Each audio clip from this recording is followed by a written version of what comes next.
نحمده ونصلي على رسوله الكريم اما بعد فاعوذ بالله من الشیطان الرجیم بسم اللہ الرحمن الرحیم ان الصلاة تنهى عن الفحشاء والمنکر صدق اللہ العظیم۔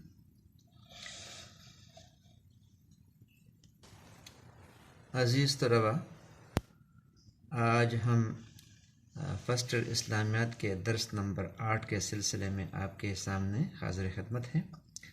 تو آج کے سبق میں ہم پڑھیں گے منتخب آیات میں سے آیت نمبر 8۔ تو اللہ رب العزت اسی آیت میں فرماتے ہیں کہ ان الصلاۃ تنہی عن الفحشاء والمنکر۔ تو سب سے پہلے آپ دیکھیں اس کا بامحاورہ ترجمہ، اس کے بعد ہم اس کے جو الفاظ کے معنی ہے اس کی تھوڑا سا وضاحت کریں گے، اس کے بعد تشریح کریں گے۔ تو عزیز طلباء، آپ دیکھیں اس کا بامحاورہ ترجمہ ہے کہ ان الصلاۃ تنہی عن الفحشاء والمنکر۔ یہ سورۃ عنکبوت کی آیت نمبر 45 ہے۔ تو اس میں اللہ تعالیٰ فرماتے ہیں کہ بے شک نماز روکتی ہے بے حیائی اور بری بات سے۔ ان بے شک الصلاۃ نماز تنہا روکتی ہے عن الفحشاء فحش کاموں سے والمنکر اور بری باتوں سے۔ تو بامحاورہ ترجمہ بن گیا بے شک نماز روکتی ہے بے حیائی اور بری بات سے۔ تو یہ آیت کا بامحاورہ ترجمہ ہو گیا۔ ابھی ہم آتے ہیں اس کے الفاظ کے معنی کی طرف۔ الفاظ کے معنی کچھ اس طرح ہوں گے کہ ان بے شک، ان بے شک یعنی اس سرٹنلی، یعنی اس بات میں کچھ شک شبہ نہیں ہے۔ الصلاۃ نماز، صلاۃ کہتے ہیں نماز کو، جو عربی کا لفظ ہے لیکن یہ ہمارے ہاں بھی لوگ جانتے ہیں، صلاۃ کہتے ہیں نماز کو۔ لوگ کہتے ہیں کہ پلانا صوم و صلاۃ کا پابند ہے، تو صلاۃ سے مراد ہے نماز۔ صلاۃ کے معنی ہے نماز، دعا، استغفار، بندگی، بزرگی بیان کرنا، پاکی بیان کرنا، پاک کرنا، عبادت وغیرہ۔ بعض اہل لغت کہتے ہیں کہ صلاۃ کی اصل صلہ یعنی ایندھن یا آگ سے ہے، چونکہ صلاۃ آتش جہنم سے بچاتی ہے، اس لیے اسے صلاۃ کہا گیا۔ صلاۃ کی نسبت جب فرشتوں کی طرف ہو تو اس سے مراد دعا و استغفار ہوتی ہے، لیکن جب اللہ تعالیٰ کی طرف ہو تو اس سے مراد گناہوں سے پاک کرنا ہوتا ہے۔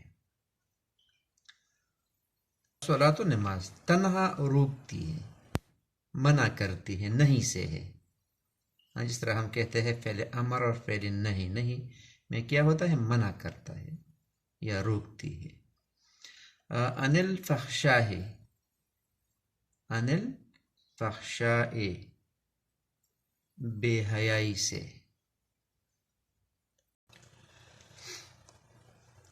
فحشاء ہر ایسے برے فعل یا قول کو کہا جاتا ہے جس کی برائی کھلی ہوئی ہو اور ایسی واضح ہو کہ ہر عقل والا مومن ہو یا کافر اس کو برا سمجھے، جیسے زنا، قتل ناحق، چوری، ڈاکہ وغیرہ۔ مطلب یہ ایسے گناہ ہیں، چوری ہو گئی، ڈاکہ ہو گیا، قتل ناحق ہو گیا، زنا ہو گیا، کہ یہ ہر قوم کے جو مہذب اقوام ہے، چاہے جس کا تعلق ہو ایشیا سے ہے، پاکستان سے ہے، امریکہ سے ہے، اس کو برا بلا سمجھا جاتا ہے، تو اس کو کہتے ہیں فحشاء، بے حیائی۔ والمنکر بری بات، بری بات یعنی منکر وہ قول و فعل ہے جس کے حرام و ناجائز ہونے پر اہل شرع کا اتفاق ہو۔ اہل شرع کا کیا ہو؟ اس نے یعنی شریعت نے اس کو برا سمجھا ہو، اس کو گناہ قرار دیا ہو۔ تو مطلب یہ ہے کہ فحشاء اور منکر کے دو لفظوں میں تمام جرائم اور ظاہر و باطنی گناہ آ گئے، جو خود بھی فساد ہی فساد ہے اور اعمال صالحہ میں سب سے بڑی رکاوٹ ہے۔ تو عزیز طلباء، اللہ رب العزت نے اسی آیت میں نماز کی اہمیت کو اجاگر کیا ہے۔ تو جس طرح عقائد کے باب میں خدا کی ذات و صفات پر ایمان پورے دین کا سرچشمہ ہے، اسی طرح اعمال کے باب میں نماز پورے دین کی عملی بنیاد ہے۔ یہی وجہ ہے کہ قرآن میں تمام عبادتوں سے زیادہ نماز کی تاکید کی گئی ہے، اور اس کی اقامت پر اتنا زور دیا گیا ہے کہ گویا اسی پر سارے دین کا دار و مدار ہے۔ دیکھیں عزیز طلباء، نماز کے علاوہ دوسری عبادتیں خاص خاص لوگوں پر خاص خاص اوقات میں فرض ہیں۔ مثلا حج اور زکوٰۃ صرف ان مسلمانوں پر فرض ہے جو مالدار ہوں۔ روزے سال میں صرف ایک مہینے کے فرض ہے، لیکن نماز ایک ایسا عمل ہے جس کے لیے ایمان کے سوا کوئی اور شرط نہیں ہے۔ ایمان لاتے ہی نماز ہر مسلمان عاقل و بالغ پر، چاہے وہ مرد ہو یا عورت، امیر ہو یا فقیر، تندرست ہو یا مریض، مقیم ہو یا مسافر، دن میں 5 وقت فرض عین ہے۔ یہاں تک کہ میدان جنگ میں جب دشمن سے مقابلہ ہو، جہاں ہر لمحہ خطرے سے بھرپور ہوتا ہے، عین اسی وقت بھی نہ صرف نماز فرض ہے بلکہ جماعت کے ساتھ پڑھنے کی تاکید آئی ہے۔ اور اللہ رب العزت نے قرآن کے سورۃ النساء آیت نمبر 102 میں اسی کا ذکر کیا ہے کہ میدان جنگ میں جماعت کے ساتھ نماز کس طرح ادا کیا جاتا ہے۔ یعنی نماز اتنی اہم عبادت ہے کہ جب مسلمان جہاد کرتے ہیں، کافروں کے ساتھ برسر پیکار ہوتے ہیں، اس وقت بھی مسلمانوں کے لیے نماز معاف نہیں ہے۔ وہ نماز پڑھیں گے اور باجماعت پڑھیں گے۔ اس کا طریقہ، پورا طریقہ اگر آپ جاننا چاہتے ہیں تو آپ کھول دیں سورۃ النساء آیت نمبر 102 میں، پورا تفصیل یہاں پر ملے گا۔ نبی کریم صلی اللہ علیہ وسلم نے فرمایا کہ مومن اور کفر کے درمیان نماز ہی حد فاضل ہے۔ یعنی باؤنڈری جو ہے ایک مومن اور کافر کے درمیان جو ہے وہ نماز ہے۔ تو اس کا مطلب یہ ہوگا جو بندہ نماز پڑھتا ہے تو مسلمان ہے، جو نہیں پڑھتا ہے تو مطلب ہے کہ وہ یعنی قصدن نہیں پڑھتا ہے تو پھر کافر ہے۔ اگر غلطی سے، کمزوری سے نہیں پڑھتا ہے، اپنے ضمیر کو ملامت کرتا ہے تو فاسق و گناہگار ہے، لیکن کافر نہیں ہے۔ جو شخص پابندی کے ساتھ اچھی طرح نماز پڑھے گا، قیامت کے دن وہ نماز اس کے لیے نور اور ایمان کی دلیل ہوگی اور نجات کا ذریعہ ثابت ہوگی۔ اور جو شخص توجہ اور پابندی سے نماز ادا نہ کرے گا تو ایسی نماز نہ اس کے لیے نور ثابت ہوگی اور نہ ایمان کی دلیل، اور نہ وہ اسے خدا کے عذاب سے بچانے والی ہوگی۔ اور ایسا شخص قیامت میں قارون، فرعون، حامان اور ابی بن خلف کے ساتھ ہوگا۔ یہ حدیث مبارکہ ہے۔ اسی طرح حضرت ابو ذر رضی اللہ تعالیٰ عنہ بیان فرماتے ہیں کہ ایک دن نبی کریم صلی اللہ علیہ وسلم جاڑے کے دنوں میں جب پتجھڑ ہو رہا تھا، باہر تشریف لائے اور آپ صلی اللہ علیہ وسلم نے ایک درخت کی 2 شاخیں پکڑ کر ملائی تو کڑ کڑ پتے جڑنے لگے۔ پھر آپ صلی اللہ علیہ وسلم نے فرمایا کہ اے ابو ذر، جب کوئی مسلمان یکسوئی اور اخلاص کے ساتھ نماز پڑھتا ہے تو اس کے لیے گناہ بھی اس طرح جڑ جاتے ہیں جیسے اس درخت کے پتے جڑ رہے ہیں۔ کہ مسند احمد میں یہ حدیث ذکر ہے۔ اسی طرح عزیز طلباء، ایک بار نبی کریم صلی اللہ علیہ وسلم نے صحابہ سے پوچھا کہ تم میں سے کسی کے دروازے پر نہر بہہ رہی ہو جس میں وہ روزانہ 5 مرتبہ نہاتا دھوتا ہو، تو بتاؤ اس کے جسم پر کچھ بھی میل کچیل رہ سکتا ہے؟ پیغمبر صلی اللہ علیہ وسلم نے صحابہ کرام سے پوچھ لیا۔ صحابہ رضی اللہ اجمعین نے عرض کیا نہیں، اس کے جسم پر تو ذرا بھی میل کچل نہ رہے گا۔ آپ صلی اللہ علیہ وسلم نے فرمایا یہی حال 5 وقت کی نماز کے ہے، اللہ تعالیٰ ان نمازوں کے ذریعے گناہوں کو مٹا دیتا ہے۔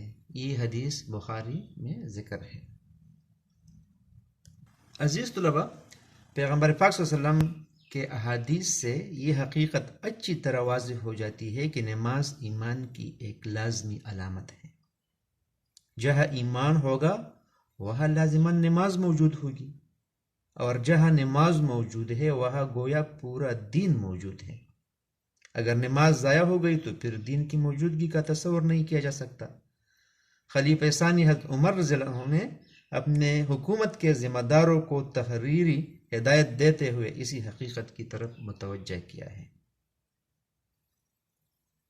یعنی حضرت عمر جب خلیفہ تھے تو آپ نے اپنے سارے جو اس کے گورنرز تھے اس کو یہ تحریر نامہ لکھا تھا، سرکاری آرڈر ان کو دیا تھا کہ وہ کیا تھا۔ اس میں وہ فرماتے ہیں کہ واقعہ یہ ہے کہ میرے نزدیک تمہارے تمام مسائل میں سب سے اہم مسئلہ نماز ہے۔ جس نے اپنی نماز کی حفاظت کی اس نے اپنے پورے دین کو محفوظ کر لیا، اور جس نے اپنی نماز کو ضائع کر دیا وہ باقی دین کو اور زیادہ ضائع کر کے رہے گا۔ عزیز طلباء، نماز دین کا اصل اصول اور اس کی بنیاد ہے۔ رسول اکرم صلی اللہ علیہ وسلم نے ارشاد فرمایا کہ الصلاۃ عماد الدین، من اقامها فقد اقام الدین ومن هدمها فقد هدم الدین۔ اس کا ترجمہ کچھ اس طرح ہے کہ نماز دین کا ستون ہے، جس نے اسے قائم کیا اس نے دین کو قائم کیا، اور جس نے اسے گرا دیا اس نے اس کو دین کو گرا دیا۔ بات یہ ہے کہ دین کا مفہوم اور مقصود اللہ تبارک و تعالیٰ کی کامل اطاعت و فرمان برداری ہے، اور نماز کا ہر قول اور عمل اس کی طرف رہنمائی کرتا ہے۔ مثلا جب تم دونوں ہاتھ اٹھا کر اللہ اکبر کہتے ہو تو تم زبان سے اس کا اقرار اور دل میں اس کا شعور پیدا کرتے ہو کہ عظمت و کبریائی اللہ ہی کے لیے ہے۔ اس کا حکم سب کے حکموں سے بالا، اور اس کی اطاعت ہر طاقت کی اطاعت سے مقدم ہے۔ جب تم سورۃ فاتحہ پڑھتے ہو تو تمام محامد کا منبع اسی کی ذات والا صفات کو قرار دیتے ہو۔ سب جہانوں کا پالنہار، رحم و کرم کا دریائے ناپید کنار، جزا کا مالک و مختار اسی کی تسلیم کرتے ہو۔ پھر عہد کرتے ہو کہ تمہاری عبادت و استعانت اسی کے لیے مخصوص ہے، تمہارا سر اسی کی چوکٹ پر جھک سکتا ہے اور تمہارا ہاتھ اسی کے آگے پھیل سکتا ہے۔ پھر ہزار عجز و انکسار کے ساتھ تم اس سے التجا کرتے ہو کہ وہ تمہیں دین کی وہ سیدھی اور صاف راہ دکھائے جس پر چل کر تم سے پہلے اس کے نیک بندے مستحق انعام و اکرام و اجر و ثواب ہوئے، اور باطن کے اس ٹیڑھے راستے سے بچائے جس پر پڑھ کر تم نے پہلے اس کے نافرمان بندے عذاب کے مستحق بنے۔ کیا جو شخص دن میں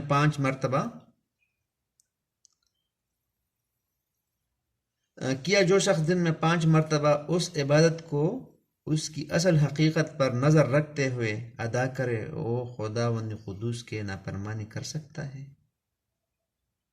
ملت سے غداری کر سکتا ہے، اس کے بندوں کے حقوق طلب کر سکتا ہے، زناکاری، شراب خوری، قمار بازی جیسے فواحش اور ظلم، بددیانتی، چوری، ذخیرہ اندوزی، بلیک مارکیٹنگ اور رشوت خوری جیسے منکرات اس سے زرزد ہو سکتے ہیں۔ یہی وہ نماز ہے جسے عماد الدین کہا گیا ہے کہ دین کی عمارت اسی کے سہارے قائم ہے۔ یہی وہ نماز ہے جس کے متعلق فرمایا گیا ہے کہ ان الصلاۃ تنہی عن الفحشاء والمنکر، یعنی نماز شرمناک، فاحش اور برے کاموں سے روکتی ہے۔ اور یہی وہ نماز ہے جس کے متعلق رسول پاک صلی اللہ علیہ وسلم نے فرمایا تھا کہ جس کے گھر کے سامنے کوئی نہر بہہ رہی ہو اور اس میں 5 وقت غسل کرتا ہو، نہاتا ہو، تو کیا اس کے جسم پر میل کو چھید رہ سکتا ہے؟ تو صحابہ نے جواب دیا تھا کہ نہیں۔ تو مطلب یہ ہے کہ نماز ہو تو انسان گناہوں سے کیا ہوگا؟ پاک ہوگا۔ اب مسئلہ یہ ہے کہ بعض لوگ نماز پڑھتے ہیں لیکن برائیاں بھی کرتی ہیں، تو اس میں مسئلہ یہ ہے کہ اس کی نماز نہیں ہوتی ہے،